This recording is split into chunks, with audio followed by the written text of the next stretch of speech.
नमस्कार, मी विलास बडे. न्यूज 18 लोकमतच्या या बुलेटिनमध्ये आपल्या सगळ्यांचं स्वागत. बुलेटिनच्या सुरुवातीलाच एक अतिशय महत्त्वाची बातमी आहे. शाळा, कॉलेज आणि रेल्वे स्थानकं उडवून देण्याची धमकी देणारा एक मेल ठाण्यातल्या शाळेला आला. या ईमेलमध्ये हिंदुओं की जिहादी संघटना असा उल्लेख करण्यात आला होता. या प्रकरणी ठाणे पोलिसांनी गुन्हा दाखल करून तपास सुरू केलाय. दरम्यान हिंदूंना नाहक बदनाम करण्याचं हे कटकारस्थान असून पोलिसांनी याबाबत लवकरच खुलासा करून कारवाई करावी असं मत विश्व हिंदू परिषदेनं व्यक्त केलंय. हिंदू कधी जिहादी असू शकत नाही असं विश्व हिंदू परिषदेनं या धमकीच्या ईमेलवर म्हटलंय.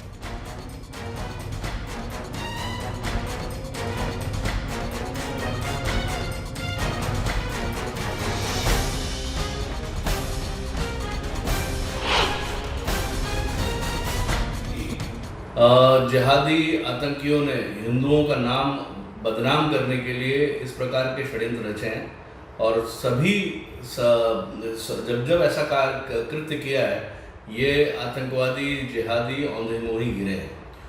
जिस प्रकार से उस मेल के अंदर लिखा गया था कि रेलवे स्टेशन, बस अड्डा, स्कूल, पाठशाला इत्यादियों को बम से उड़ा दिया जाएगा और नाम हिंदू संगठनों का, हिंदू जिहादी तंजीम का नाम इन्होंने उपयोग किया. इसका पर्दाफाश हो चुका है. हम बेहद खुश हैं और इसके लिए पुनः एक बार हम थाने पुलिस का हृदय से अभिवादन तथा अभिनंदन करते हैं. अजित मांढरे आपले प्रतिनिधी आता आपल्यासोबत आहेत. अजित, या मागे नेमकं कोण आहे, याचा काही सुगावा लागू शकलाय का? त्याची कोणी जबाबदारी घेतली आहे का? काय याबद्दलचा अधिकचा तपशील आहे? तुला त्याची जबाबदारी अजूनपर्यंत कोणी घेतलेली नाहीये. 20 जानेवारीचं हे प्रकरण आहे. या प्रकरणानंतर विश्व हिंदू परिषदेने या ईमेलवरती आक्षेप घेतला होता. ज्या पद्धतीने या ईमेलमध्ये हिंदू जिहादी संघटना असं म्हटलं होतं, तर अशा पद्धतीने कोणतीही हिंदू व्यक्ती जी आहे ती कुठल्याही जिहादचं समर्थन करत नाही. हिंदू हे राष्ट्रप्रेमी असतात. अशा पद्धतीचं स्पष्टीकरण करत विश्व हिंदू परिषदेने या सगळ्या प्रकरणावरती आक्षेप घेतलेला आहे आणि ठाणे पोलिसांचं कौतुक केलं की त्यांनी या सगळ्या प्रकरणी जो तपास केलेला आहे त्या तपासावर त्यांनी कौतुक केलेलं आहे. पण आम्ही जेव्हा ठाणे पोलिसांशी बोललो, ठाणे पोलिसांचं हेच म्हणणं आहे की हा ईमेल ज्याने पाठवलेला आहे त्या व्यक्तीचा तपास लागलेला नाहीये. पण यात ज्या मुलांची नावं घेतलेली आहेत त्या मुलांची त्यांनी चौकशी केली असता त्यांचा अजून तरी या सगळ्या प्रकरणामध्ये कुठेही थेट संबंध आहे किंवा त्यांना ज्या पद्धतीने हिंदू जिहादी म्हणण्यात आलेलं आहे तसं हिंदू जिहादी नावाचा प्रकार अजून तरी आम्हाला आढळलेला नाहीये असं वरिष्ठ पोलीस अधिकाऱ्यांचं म्हणणं आहे. त्यामुळे नेमका हा मेल ज्याने केलेला आहे त्याचा हा मेल करण्यामागचा उद्देश काय होता, खोडसाळपणा होता का, ह्याच्यामध्ये काही वेगळं कारण आहे, याचा तपास ठाणे पोलीस करतात. आणि नक्कीच ठाणे पोलीसच्या वरिष्ठ अधिकाऱ्यांनी स्पष्ट केलेलं आहे की येत्या दोन दिवसामध्ये या सगळ्या प्रकरणाचा आम्ही स्पष्टीकरण आणि खुलासा करणार आहोत. धन्यवाद अजय, तुम्ही दिलेल्या सगळ्या सविस्तर माहितीबद्दल.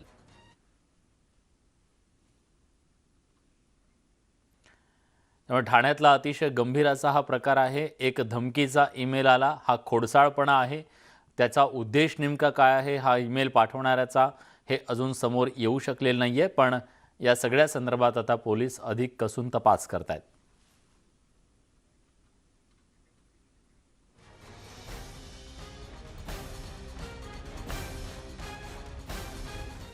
आणि यानंतर बातमी आहे मुंबईमध्ये जे टिपू सुलतानच्या नामकरणावरून वाद सुरू झालेला आहे त्या संदर्भातली. कारण एका बाजूला मैदानाला टिपू सुलतानचं नाव देण्यावरून आरोप प्रत्यारोप होत आहेत. या सगळ्याबद्दल शिवसेनेचे नेते आदित्य ठाकरे यांनी नेमकं काय म्हटलं जाणून घेऊयात.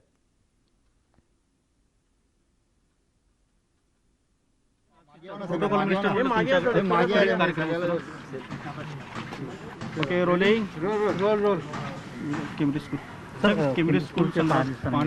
नाही, मुंबईत आपण एकंदरच आपण बघत असाल गेल्या 1 वर्षात आपण 12 शाळा प्रस्तावित केलेल्या, सगळ्या बोर्डांनी मंजूर केल्या. एक ICSEची शाळा आणि 11 CBSE शाळा. त्याला चांगला उत्साहाने पण रिस्पॉन्स खूप चांगला मिळालेला आहे.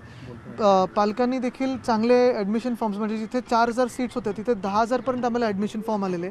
मागच्या वर्षी त्याची लॉटरी काढायला लागली. ह्या वर्षी देखील तसाच रिस्पॉन्स दिसत आहे. तो रिस्पॉन्स बघत असताना मुंबईत आता SSE शाळा आहे, CBSE आहे, ICSE आहे, IB आणि IGCSE ह्या देखील शाळा मी आणण्याचा प्रयत्न करतो आहोत. इकडे आता माटुंग्यात आपण IGCSEची शाळा आणि पार्ल्यामध्ये आता जाऊन आलो, तिथे IBची शाळा, या दोन्ही शाळा प्रस्तावित आहेत. त्या बोर्डांबरोबर बोलणी सुरू आहेत. लवकरच आमची इच्छा आहे की ह्या येत्या वर्षापासून, जूनपासून अकॅडमिक इयर तेव्हापासून इथे IGCSE आणि तिथे IB ह्या शाळा सुरू करू. या सगळ्या शाळा ज्या SSC आहेत, CBSE आहेत, SSC ICSE आहेत, या मोफत आहेतच. तशाच इथे पण शिक्षण पूर्णपणे मोफत असणार. IB असेल किंवा IGCSE असेल, फ्री ऑफ कॉस्ट एज्युकेशन, आणि सगळीकडेच 10वीपर्यंत मराठी शिकवलं जाईल. उद्घाटन तुम्ही करताय तर एक प्रश्न असा विचारतायत की महानगरपालिकेच्या निवडणुका वेळेत होणार आहे हो, आम्ही पण एकमेकांना विचारतो की आचारसंहिता कधीपासून, पण नाही, उद्घाटन नाही आहे. हे अर्थात पाहणीचे काही दिवस राहिलेले माझे, कारण काय झालेलं, आपण आता बघत असाल गेला 1 महिना कोविडचे केसेस एवढे वाढलेले की प्रत्येक जी आम्ही VC घ्यायचो त्याच्यात 1 किंवा 2 लोक पॉझिटिव्ह असायचे, पण ती मीटिंग व्हायची ह्याच कारणाने, कारण VCवर होतं, येणं त्यांना शक्य नव्हतं. काही कलेक्टर्स असतील, आमचे काही ऑफिसर असतील, पदाधिकारी असतील. तर मुख्य गोष्ट हीच होती की आता थोडं बाहेर पडायला सगळ्यांनी सुरू केल्यानंतर, मुंबईचे आकडे कमी आल्यानंतर, ह्या जे काही प्रस्तावित कामं जी थोडी अडून राहिलेली त्याला आम्ही गती देतो. एक प्रजासत्ताक दिन आहे उद्या, मुख्यमंत्री उद्धव ठाकरे स्वतः उपस्थित राहणार आहे. तुम्ही राजशिष्टाचार मंत्री आहे, तुमच्या अखेरीत संपूर्ण कार्यक्रम असणार. माझं राजशिष्टाचार असंच सांगतो की मुख्यमंत्र्यांचा कार्यक्रम जेव्हा त्यांच्या ऑफिसमधून प्रस्तावित होतो तेव्हाच बाहेर सांगू शकेन. साहेब उद्या येणार हो, मला वाटतं येतील ते. आता त्यांच्यावर, जसं मी सांगितलं की त्यांच्यासाठी त्यांचं ऑफिस आणि ते ठरवत असतात, तर मोस्टली बघायला मिळतील. तर गोवा, उत्तराखंड आणि उत्तर प्रदेशमध्ये शिवसेनेला धनुष्यबाण हे चिन्ह आता अधिकृतपणे मिळालेलं आहे, आणि शिवसेनेचा ठसा तिथे देखील आपल्याला दिसायला येईल.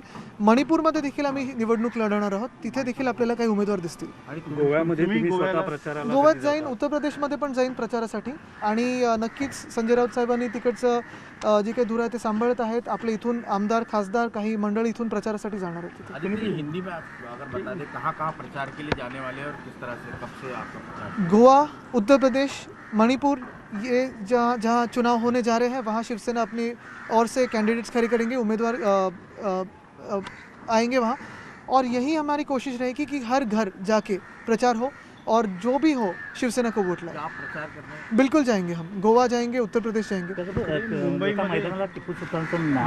मी थोडी माहिती घेतोय त्याच्यावर ना, थोडी मला माहिती होते, मग ते उचित ती कारवाई केली जाईल पुढची. साधारणतः तुमचं समर्थन आहे का टिपू सुलतान? मला वाटतं मुंबईत जी मुंबईसाठी महत्त्वाची नावं ती दिली जावीत, आणि तसंच तिथे काय माहिती, काय सत्य परिस्थिती बघून मग आपण पुढे त्याच्या रईस शेख यांनी उर्दू शाळा सुरू करण्याचं एक नियोजन केलेलं आहे. त्यामध्ये ॲडमिशनसाठी त्यांनी तुम्हाला सांगितलं की पहिलं ॲडमिशन. तसं माझ्या कवितेच्या मार्फत मला माहितीच आहे थोडी भाषा, असं काही ती वेगळी भाषा नाहीच आहे. पण ते पत्र काय जरा मी बघतो, कारण मी काल ट्विटरवर वाचलं, काय कधी कधी काय होतं की हल्लीच्या जमान्यात पत्र यायच्या आधी ट्विट झालं असतं, तर ते काय नक्की जरा मला बघू द्या. पण मुख्य मुद्दा हाच आहे की आज आपण ह्या शाळेसाठी इकडे विलेपार्ल्यात जिथे गेलेलो, शाळेचा दर्जा असेल, शिक्षणाचा दर्जा असेल, ते वाढवणं गरजेचं आहे. उद्यापासून मुझे लगता है आज कंट्रोवर्सी नहीं, आज काम पे बात करते हैं. कंट्रोवर्सी के लिए बहुत वक्त होता है, ये लोग हर आदमी के पास कंट्रोवर्सी के लिए बहुत वक्त होता है पॉलिटिक्स में. हम काम पे फोकस करेंगे. तुमचं काय होतं? नाही, उद्यापासून तुम्ही शासकीय दौरा देखील सुरू करताय, खास करून कारण पहिल्यांदा कोविड नंतर हा हो. शासकीय 4 दिवसांचा दौरा आहे.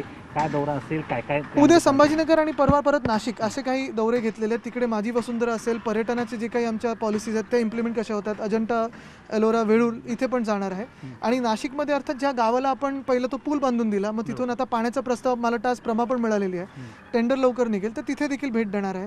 नाशिकमध्ये एक 200 वर्षापूर्वीचं एक जुनं झाड आम्ही वडाचं ते वाचवण्याचा प्रयत्न केला, ते वाचलेलं आहे. 450हून जास्ती झाडं त्या एका फ्लायओव्हरच्या अलाइनमेंट बदलल्यामुळे वाचलेली आहेत. ही काही महत्त्वाची जी मला वाटतात की त्या शहरासाठी, त्या जिल्ह्यासाठी महत्त्वाच्या ज्या गोष्टी असतात त्यांना जाऊन भेट देणार आहे. आणि तिथे वेगळं काही नवीन होऊ शकतं का ह्याच्यावर थोडा विचार आहे. परवाच्याच दिवशी आम्ही म्हणजे तेव्हा आदित्य ठाकरे यांनी टिपू सुलतानच्या या सगळ्या वादाच्या बद्दल फारसं बोलणं टाळलेलं आहे. आपण त्याच्याबद्दलची माहिती घेऊ असं म्हणतायत, पण भाजप आक्रमक झाले. भाजपचे नेते आशिष शेलार बोलतायत, आपण थेट जातो. लावल्यात, काही गोष्टींची उजळणी केली आहे, काही आगामी कार्यक्रमांची तयारी सुद्धा सुरू झाली आहे. आणि या सगळ्या चर्चेतून पुन्हा एकदा नवीन दमाने मुंबई महापालिकेत आता केवळ भाजपचंच कमळ फुलणार हा संकल्प घेऊन आम्ही बैठक केली. काही जबाबदाऱ्यांचं वाटप करण्यात आलेलं आहे. आज मुंबई महानगर पालिका के चुनाव को लेकर मुंबई भारतीय जनता पार्टी के सांसद, विधायक, पदाधिकारी, प्रमुख कार्यकर्ता दोपहर को 12 बजे से 4 बजे तक एक मैराथन बैठक माननीय विरोधी पक्ष नेता देवेंद्र फडणवीस जी के नेतृत्व में हुई और इस बैठक की अध्यक्षता पार्टी के मुंबई के अध्यक्ष मंगल प्रभात लोढ़ा जी ने की। जो फिजिकली उपस्थित पदाधिकारी थे, नेता थे, वो तो थे ही,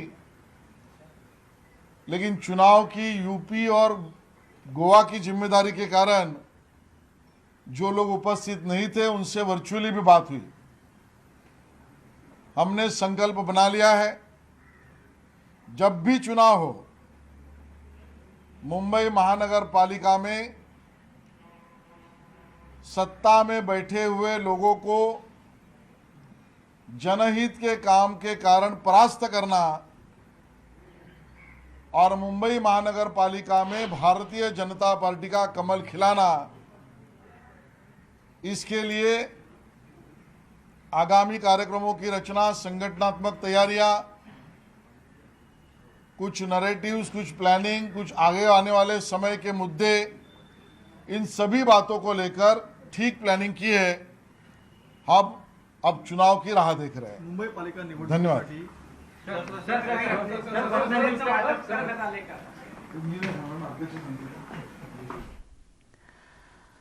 तेव्हा आशिष शेलार यांनी आज मुंबई महानगरपालिका निवडणुकीच्या दृष्टीनं भाजपकडून काय रणनीती नेमकी आखली जाते याच्या संदर्भात भाजपचं जे मंथन झालं त्याबद्दलची माहिती दिली। बीड जिल्ह्यात मोठ्या प्रमाणात भ्रष्टाचार बोकाळलेला आहे आणि माफिया राज सुरू झालंय आणि त्या विरोधात आपण रस्त्यावर उतरू असा इशारा भाजपच्या नेत्या पंकजा मुंडे यांनी दिलाय। त्याचबरोबर सामान्य लोकांचं हित धाब्यावर बसून स्वतःचे खिसे भरण्याचं काम सुरू आहे अशी टीका धनंजय मुंडेंवर त्यांनी केली। सरकार सामान्य लोकांच्या हिताकडे दुर्लक्ष करत असेल तर त्यांना क्षमा करणार नाही। सरकार विरोधात आवाज उठवू असंही पंकजा मुंडेंनी स्पष्ट केलंय।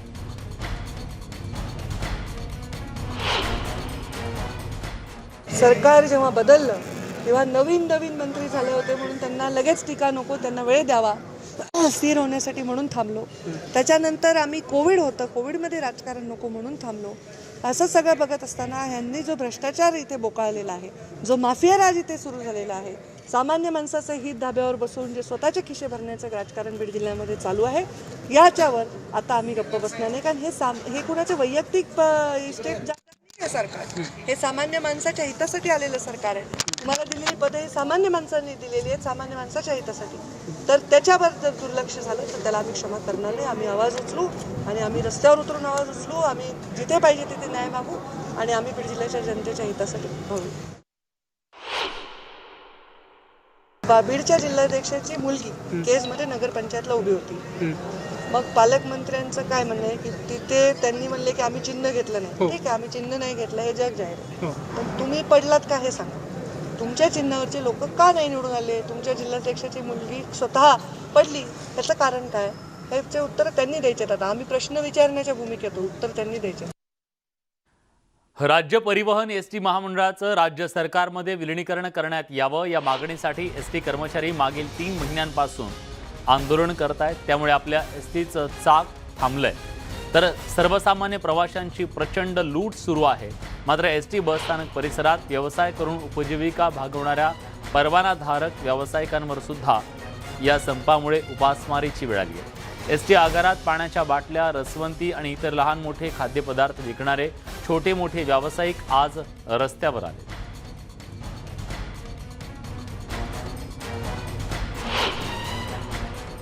आज एसटी को 78 पास से काम कर रहा, अब मैं अपंग हो गया। आज मेरे को भूखे मरने की बारी आई।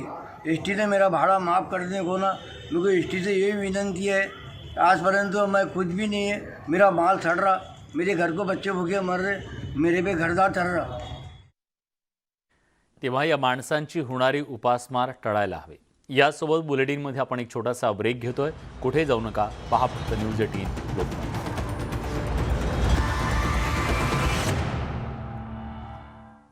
ब्रेकनंतर तुमचं पुन्हा एकदा स्वागत। पुणे महानगरपालिकेत नव्यानं समाविष्ट झालेल्या 23 गावांमध्ये पाणी पुरवठ्याचं टँकर बंद केल्याच्या निषेधार्थ आज राष्ट्रवादी काँग्रेसनं हटके आंदोलन केलंय।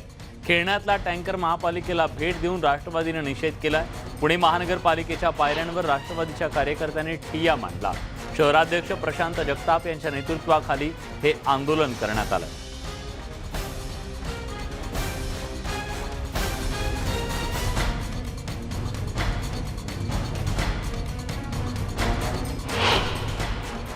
हे घाणेरडं विकृत राजकारण भाजपने बंद करावं, अन्यथा या 23 गावांमध्ये नागरिक त्या ठिकाणी भाजपला फिरकूही देणार नाहीत आणि महापालिकेच्या दालनामध्ये महापालिका आयुक्त आणि महापौरांना बसूनही देणार नाहीत। याची गंभीर नोंद या ठिकाणी या महापालिका प्रशासनाने घ्यावी। त्यांना आज या ठिकाणी आम्ही हा प्रतिकात्मक टँकर भेट देणार आहोत महापालिका आयुक्त आणि महापौरांना, की या टँकरमध्ये बसून त्यांनी त्या गावाचा एकूणच दौरा करावा, तिथली काय दशा आहे ती पाहावी आणि विकासाला दिशा द्यावी। या ठिकाणी घाणेरडं विकृत राजकारण करू नये हा इशारावाचा सल्ला मी त्यांना देऊ इच्छितो। अभिनेत्री शिल्पा शेट्टीला अखेर 15 वर्षानंतर दिलासा मिळाला। 2007 मध्ये राजस्थानमधल्या एका सार्वजनिक कार्यक्रमात हॉलिवूड स्टार रिचर्ड गेअर यांनी शिल्पा शेट्टीचं सगळ्यांच्या समोर चुंबन घेतलं होतं। त्या प्रकरणी शिल्पा शेट्टीवर गुन्हा दाखल करण्यात आला होता। तसं पाहिलं तर जो गुन्हा शिल्पानं केला नव्हता त्या प्रकरणात तिला आरोपी करण्यात आलं। 15 वर्षापासून ही केस सुरू होती। अखेर या प्रकरणातून तिची आता निर्दोष मुक्तता झाली आहे। मुंबई महानगर दंडाधिकारी न्यायालयानं शिल्पा शेट्टीची या प्रकरणातून निर्दोष मुक्तता केली आहे।